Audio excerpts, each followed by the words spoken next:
All right, good morning. We are going to start with group number 1. And the first thing I want you to do is to find the papers that you need to have in front of your eyes. And I might also upload them, so you can find them in the link below on the YouTube, and I will also upload them into your Otis account, So, but also you will need to have hard copies in front of your eyes if you're working in the classroom. So what you need to have is literary terms 12,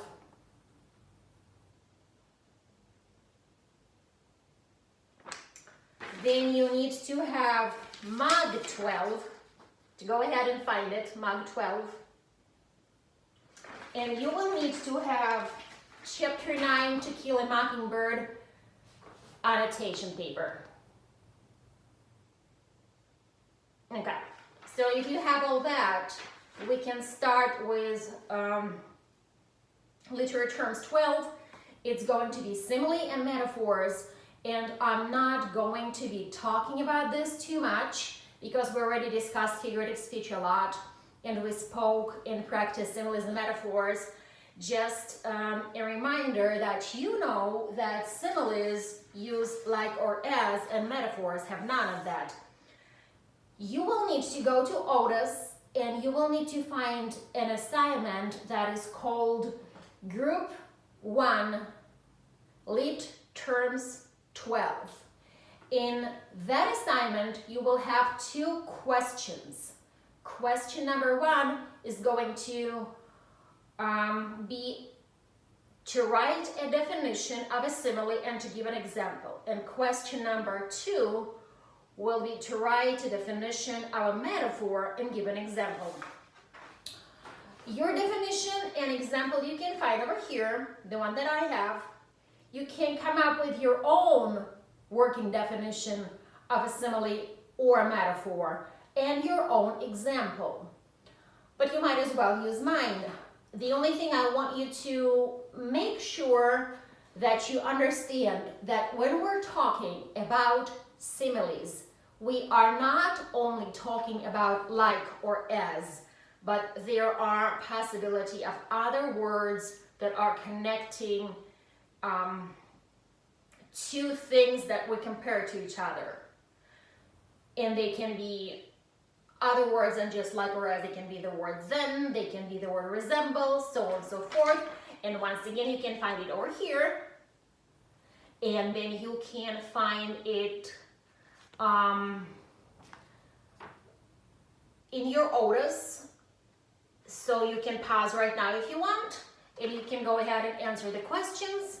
And if you want to do it later, you want to look through the whole video first and then answer the questions in Otis, you can do it as well. So we're moving on to our MUG, which stands for Mechanics, Usage, and Grammar, number 12.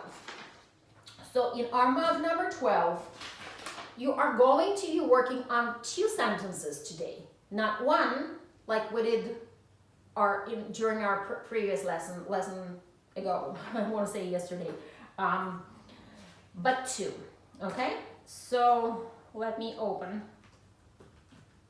my laptop. Okay, please have a look over here. So what we need to do, we need to correct our spelling mistakes, we need to correct our punctuation, we need to correct any usage mistakes if we have, and we need to correct our grammar. So anything we have, any mistakes we have, we correct. Okay, let's have a look once again. So Miss Moon, our principal, requested funds from the Rotary Club to buy computers for hiring a computer specialist and to open a computer center. So this is the sentence that I read to you the way it's written, and there are a lot of mistakes, and we need to correct them all. So first of all, we are starting our sentence with a capital letter, of course. So Miss Moon, M will be capitalized. there will be a period after MS. And the last name of the principal, Moon, will start with a capital letter M. So Miss Moon, both M's are capitalized. After Miss Moon, we put a comma. Our principal, and then we put a comma again. Because when we describe, when we give a job of the person, of Miss Moon, and her job as principal, we are putting that title or job into commas on both sides. The word principal does not need to be capitalized in this case because there is no last name standing behind this title. If there were a last name of the principal behind the title, we would capitalize the title and use the last name. But here, the word principal should not be capitalized. So make it a lowercase, small p, lowercase p. Don't forget the comma. Let's move on. Requested funds from the Rotary Club. Rotary Club, we need to capitalize both words. The first word R in Rotary and club, the C in the word club needs to be capitalized. Rotary Club. To buy computers, comma. Now, there is a very important thing here. We need to use what is called in English parallel structure. Parallel structure. If we start with a verb, so if we have verb in one part of the sentence, the parallel structure means we use verb. For example, hire, open, buy, or the words that we have buy, hire, open. If we used, rather than buy, buying, like a gerund, we will be using buying, hiring, opening. So it's a parallel structure. In this case, we are correcting all the usage mistakes to make a parallel structure of the sentence. So we are not using for hiring. We are using hire. H-I-R-E, hire. Then we are not using to open. You can see to open, T-O, open, to open. So we don't need to use to open, we just use open. So the sentence that you receive at the end is Miss Moon, both capital, M is capital, period, Moon is capital, comma. Our principal, lowercase p, comma. Requested funds from the Rotary Club. Rotary, capitalized, club, capitalized. To buy computers, comma. Hire a computer specialist, comma. And open a computer center, period. So why do we have comma after computers? We have three verbs that we have, like what this person is going to do with the money that the Rotary Club is going to give, that the Rotary Club is going to give her. So it's she's going to do 3 activities with the money that she is going to receive. And before the last verb we have and. So we still keep the comma, but we have the word and there. So let's move on to sentence number 2. Don't forget the period at the end. Let's move on to sentence number 2. James, I didn't know if you can see, but you can look at your paper or in the link down below. Took Rohan on his pizza deliveries so that his friend would not be obsessing. I'm reading the sentence the way it's presented in the paper, and then we're making the corrections. Alone about his recent breakup with his beautiful girlfriend Gloria. Okay, so let's read it again with corrections now. James took Rohan on his pizza deliveries, so that his friend would not, there is no be, so we're not using be anymore. We're not saying be obsessing, we're saying obsess. So his friend would not obsess. So you will need to correct it this way. Be obsessing. You need to write obsess. Okay? Alone about his recent breakup with his beautiful, of course is misspelled here,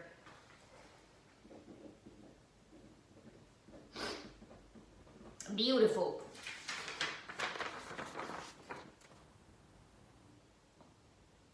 girlfriend, comma, Gloria, that's her name. Okay, so wonderful. Let me do one more thing for you.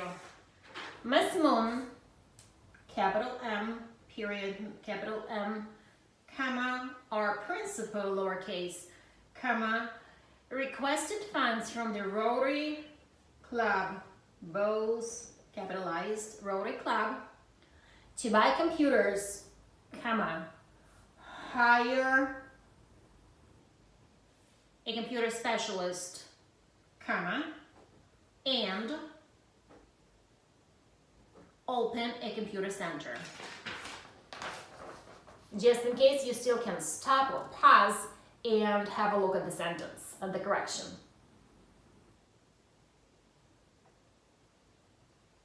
All right, let's move on. That was wonderful. Our last thing for this lesson is the annotation. So once again, the Mach 12, you are supposed to answer in your Otis. So you will need to go to your Otis and you will need to find Group 1 Mach 12 in your Otis, and you will need to make spelling, punctuation, and all the necessary mechanics and grammar corrections of the sentences that you are given. So you can pause now if you want, or you can just move on and listen to the whole lesson and then do your assignments in your Otis. So what I want you to do now is a very complicated thing, not really, is an annotation, and that's not our first annotation. We've been working on an annotation. So when you're doing close reading, you're reading several paragraphs in the text very deeply and intensely, and you're concentrating on specific words, on the usage, on the your understanding of what the writer is trying to tell you, so on and so forth. Okay, I don't want to be talking too long. So, but if you have any questions on top of the video that I have, just call me and I'm always ready to help. So have a look at the text, read it all very carefully, and find the important things that you would want to either underline, highlight, or write on top, or write on your, anywhere here you want. Your ideas, your questions, suggestions, and then I want you to put them into Oda's. The assignment there is called Oda's Group 1 To Kill a Mockingbird, close reading, chapter 9. Perfect. But I will also help you with this. I will give you my ideas.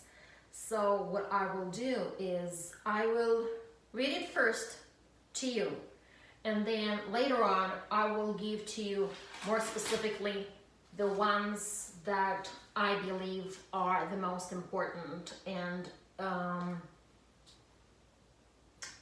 they will help you to answer your oldest questions. Okay? So let's hear it first. Atticus sighed. I'm simply defending a Negro. I still don't like the usage of this word. It's my annotation. But it's 1930s, so that's the word that they used to openly refer to different race. His name's Tom Robinson. My annotation. Tom Robinson. Robinson. Robin is the name of a bird. Very beautiful bird that sings very nicely. Can it be somehow related to the title of the story, maybe? You never know. So that's just my idea. He lives in that little settlement beyond the town dump. So my annotation about this is that the person is much better than the place where he or she lives. So you cannot judge the person by the place where the person lives. He's a member of Calpurnius Church, and Cal knows his family well. She says they're clean-living folks. Scout, you aren't old enough to understand some things yet. And I can annotate here that for sure I believe that Scout is capable of understanding a lot of things, sometimes even better than some adults can. Okay, but there's been some high talk around town to the effect that I shouldn't do much about defending this man. It's a peculiar case. It won't come to trial until summer session. John Taylor was kind enough to give us a postponement. If you shouldn't be defending him, then why are you doing it? His daughter is asking him a question. For a number of reasons, said Atticus.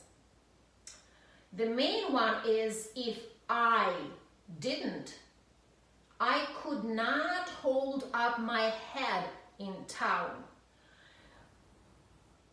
This is a figure of speech, and I can annotate it that it means that he is talking about his pride, his honor, his self-respect in this case. He's not talking about his head. I couldn't represent this county in the legislature. I couldn't even tell you or Jim not to do something again. So here you can see how the writer repeats I couldn't many times in one sentence. And I can annotate here that the repetition is a very beautiful poetic device. So in this case, he's using poetic device. Even tell you or Jim not to do something again. You mean if you didn't defend that man, Jim, and me would not have to mind you anymore? Scout is asking. That's about right. Why? Because I could never ask you to mind me again, Scout.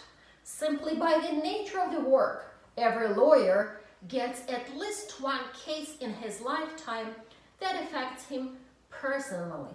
This one is mine, I guess.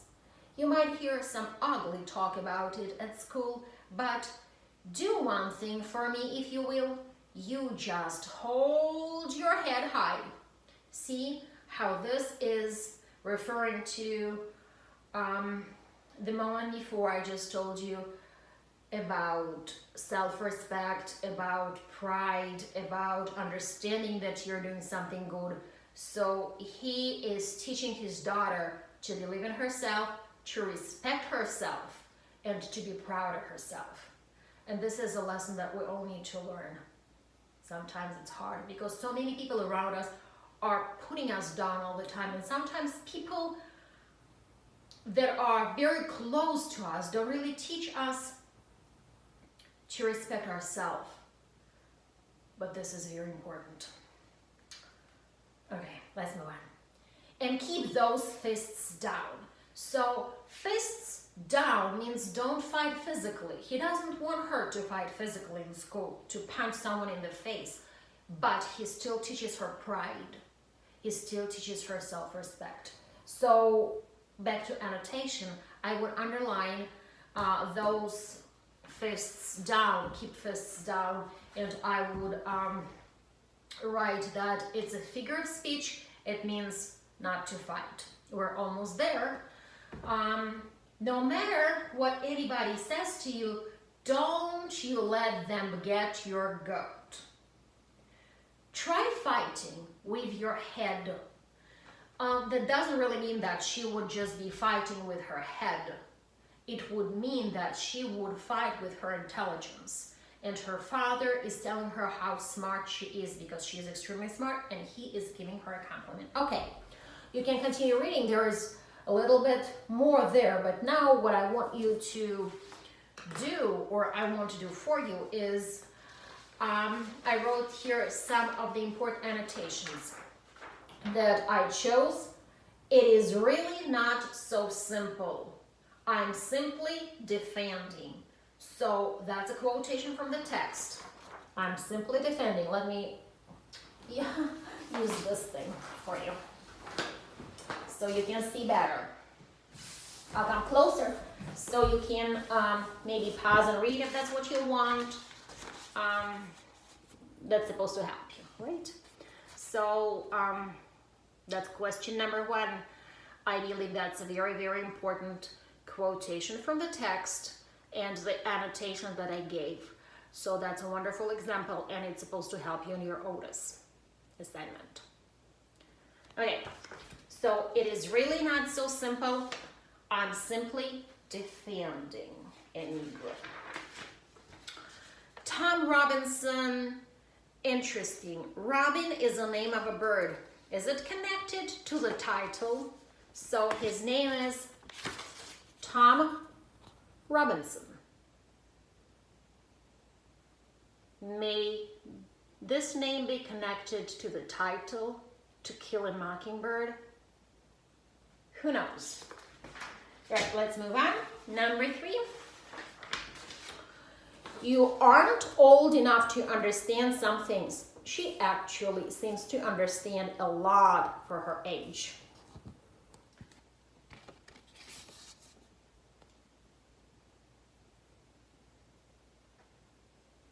A lot for her age. Okay, let's move on. Number 4. We're almost done. You're doing good. Speak up with me. I couldn't. A wonderful poetic device. Okay. Number 5. And I think we have 7 altogether. So we're almost done. I know you're tired. Okay. Hold up my head. He is talking about pride. He's teaching his daughter pride, and in a good sense of that word, to be proud of her own accomplishments and to believe in herself. Number 6, let me see.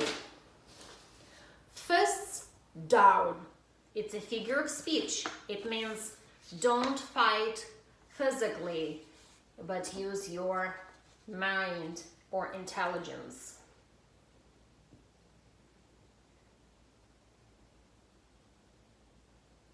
Brilliant. And number 7 is going to be our last one for the day. So try fighting with your head. It is a good one. I really like this because this one is a brilliant compliment that a father is giving his daughter. He is calling her smart and intelligent. Very often, parents are complimenting their sons for their minds and their daughters only for their beauty. But daughters should be also complimented for their mind as well. So daughters can be smart as boys. Here we go.